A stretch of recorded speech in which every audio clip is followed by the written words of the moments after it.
La conscience phénoménale. Attention, ce n'est pas juste le fait d'être éveillé, non. C'est notre capacité à avoir une expérience subjective, de voir quelqu'un d'autre faire quelque chose et de comprendre, un peu par mimétisme, ce qu'il faut faire. C'est vraiment le moteur de l'apprentissage par l'observation. Et voilà, c'est exactement ça qui a fait défaut dans l'univers 25. Les jeunes générations de souris, elles sont nées dans un monde qui était déjà complètement chaotique. Du coup, leur conscience phénoménale, cet outil incroyable pour apprendre, n'a vu que des comportements violents, désorganisés, sans aucun sens. Et qu'est-ce qu'elles ont appris? Eh bien, elles ont appris le chaos.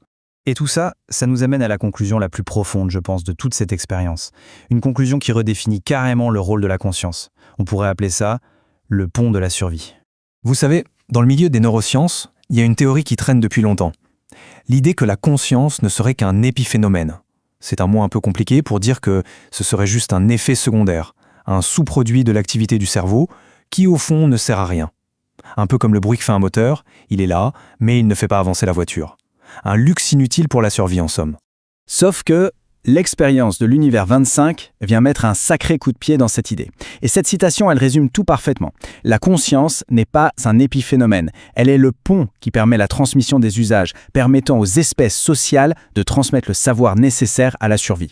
C'est pas un luxe, c'est un outil essentiel. C'est ce pont qui permet de passer les règles, les coutumes, tout le savoir-être social d'une génération à l'autre.